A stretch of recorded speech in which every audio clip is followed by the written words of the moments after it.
Bonjour à tous et bienvenue sur cette vidéo. Aujourd'hui, on va parler des smoothies et plus particulièrement des smoothies verts.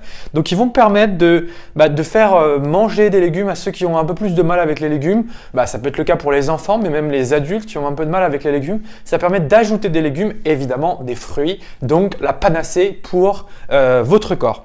Donc, moi j'ai une recette ici qui va être très simple et très basique. Elle va se composer de bananes, forcément, avec les smoothies. Enfin, je dis forcément, mais c'est pas obligatoire. Mais moi, je mets souvent des bananes dans mes smoothies. D'épinards, un peu de gingembre et du lait de soja goût vanille. Bon, alors après, vous pouvez varier. Vous pouvez mettre les laits végétaux que vous voulez. Vous pouvez même mettre de l'eau. Moi, si ça m'arrive des fois, là j'avais du lait de soja, sinon j'aurais fait sans, j'aurais mis de l'eau. Donc l'eau, ça permet de liquéfier un peu. On peut le faire avec du lait. Vous avez le lait d'amande, vous avez le lait de noisette, vous avez le lait de cajou, vous avez du lait de riz. Alors évitez les laits d'avoine ou choses comme ça, mais allez plutôt vers des laits d'oléagineux, donc comme les amandes, les noisettes, je dois en oublier certainement, la cajou, etc. Vous avez aussi le lait de soja. Alors le lait de soja, moi j'en consomme un petit peu. J'essaye de ne pas trop en consommer non plus parce que ça contient des phytoœstrogènes, donc ce sont des hormones qui sont plutôt des hormones féminines. Donc ça crée des dommages pour les hommes comme pour les femmes, que ce soit une hormone féminine ou pas, c'est pareil. Donc c'est pas forcément recommandé d'en boire trop. Alors après voilà, si vous en prenez de temps en temps, l'idée c'est qu'il y en a, ils remplacent leur lait de vache par que du lait de soja et ils en boivent tous les jours. Et là ça va faire ça peut créer des problèmes. Donc la clé, c'est vraiment de varier. Donc une fois du lait d'amande, une fois du lait de cajou, une fois du lait de soja, selon ce que vous avez, selon vos envies. Vous avez aussi le lait de coco qui est extrêmement bon. L'autre jour, j'ai fait un smoothie au lait de coco que moi j'adore particulièrement. Tout ce qui est à base de coco, le lait de coco, les crèmes de coco, etc. C'est ce dont je me sers le plus dans mes plats. Donc pour récapituler, donc on a des épinards, des bananes, du gingembre, donc un petit morceau de gingembre comme celui-là que j'ai au préalable épluché pour pas mettre la peau. Donc dans l'extracteur de jus, moi je mets tout. Ici, forcément c'est dans le smoothie, donc je mets pas tout. Et puis un peu de lait de soja goût vanille ou lait de soja nature ou autre chose. Alors il y a plein de recettes aussi. Vous pouvez remplacer les épinards par d'autres légumes. L'idée c'est que ce soit un smoothie vert parce que le vert c'est quoi? C'est la couleur verte est donnée par la chlorophylle. La chlorophylle, je vous mettrai à l'écran tous les bienfaits positifs de la chlorophylle. Donc moi, comme je vous montrais dans une vidéo, ma vidéo sur les jus qui va s'afficher ici, si je ne dis pas de bêtises, en même temps que je parle. La vidéo sur les jus, je vous parlais aussi à un moment de la chlorophylle. Donc moi j'en achète en pot, mais c'est tout ce qu'il y a en fait dans les légumes verts, dans les feuillus, qu'il faut consommer, mais vraiment à volonté. Ne vous privez pas de feuillus. Et donc les smoothies, notamment, les enfants en raffolent. Vous pouvez aussi rajouter un peu d'agent sucrant, donc pas de sucre blanc s'il vous plaît, mais quelque chose comme du miel ou du sirop d'érable. Le miel c'est extrêmement bon à la santé, donc allez-y mollo. Mais vous pouvez en rajouter si vos enfants par exemple trouvent ça pas assez sucré, rajoutez un peu de miel, ça peut toujours, ça leur permet toujours de manger une bonne quantité d'épinards et qui plus est des épinards crus. Donc on conserve toutes les vitamines de ces épinards parce qu'on ne les fait pas cuire. Donc c'est extrêmement bon. Vous pouvez le faire tous les matins. C'est un super petit déjeuner. Vous pouvez le faire en dessert aussi. Après, vous n'êtes pas obligé de faire des smoothies verts, mais quand il y a le vert, c'est encore mieux. Mais ne négligez pas les smoothies. Donc les smoothies, c'est quelque chose où il y a pas mal de fruits, forcément, parce que c'est mixé. Donc pour avoir un verre, il faut pas mal de fruits. C'est légèrement calorique quand même, parce que même si c'est des fruits, ça reste quand même du sucre.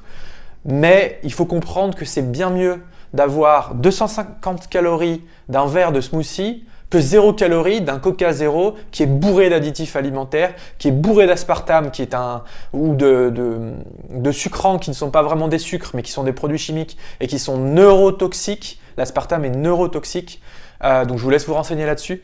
Donc c'est bien mieux d'avoir des vraies calories, mais des calories qui ne sont pas vides, qui sont remplies de choses qui vont être bonnes pour nous et que le corps va pouvoir assimiler. Ce qu'on pourrait également faire, c'est rajouter des mélanges de plantes.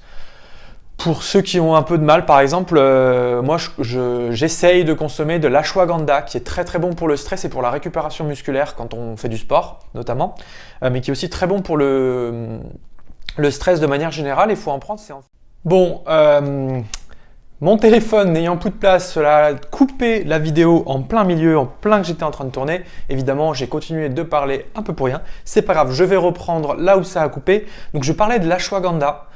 Qui est une plante, une racine en fait, qui se prend, soit vous pouvez la prendre, c'est pour le stress, sous forme de gélule, donc vous en prenez régulièrement, donc ça passe très bien. Moi j'ai sous forme de poudre directement, et donc ça c'est difficile à consommer comme ça dans un verre d'eau, c'est pas forcément très bon. Dans un smoothie, ça passe super bien parce qu'on ne le sent pas. J'en ai pas mis, j'aurais pu en mettre. Bon, l'idée c'est de le faire de manière régulière. Si vous prenez juste une fois l'ashwagandha, là pour moi ça n'aurait eu aucun effet, aucun bénéfice. Il faudrait que je fasse des smoothies tous les jours, ce que je ne fais pas. Vous pouvez aussi mettre de la spiruline. Donc la spiruline, ça j'aurais pu le faire.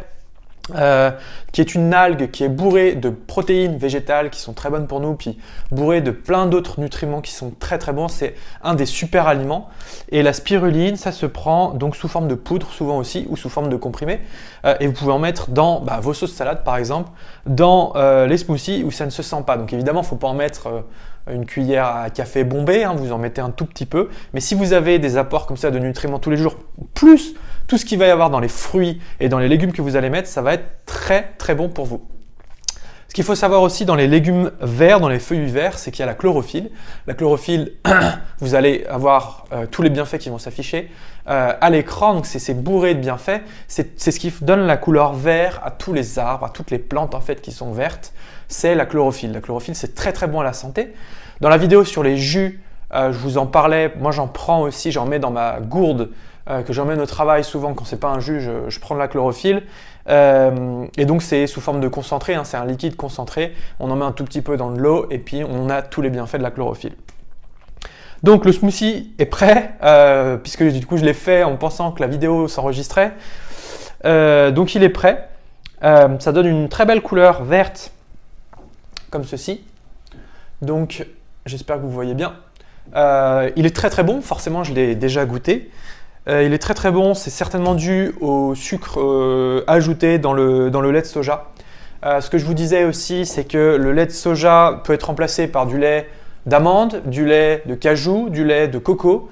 Restez sur des laits d'oléagineux, donc les amandes, enfin tout ce qui est de la famille des amandes, des noisettes, etc. Plutôt que sur les laits d'avoine, de riz, qui sont des laits de céréales.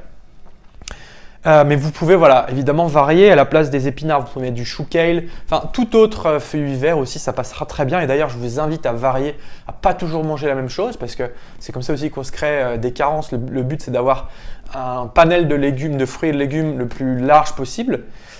Évidemment, vous êtes libre de mettre plus ou moins de gingembre, de ne pas en mettre, de rajouter des sucrants naturels comme du miel, du sirop d'érable. Moi, souvent, c'est ce que je fais, un petit peu de sirop d'érable, ça passe très bien. Donc vous pouvez varier, même dans les fruits que vous mettez, essayez de varier les plaisirs, d'en mettre toujours des différents, enfin le plus possible évidemment.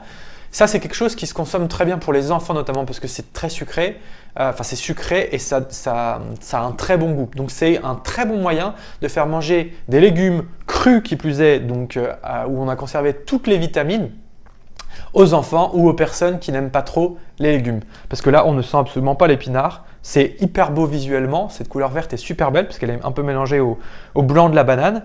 Et du coup, ça a énormément de bienfaits. Donc, si vous combinez ça, les salades, les jus, vous devriez avoir déjà un bon apport en vitamines, en minéraux.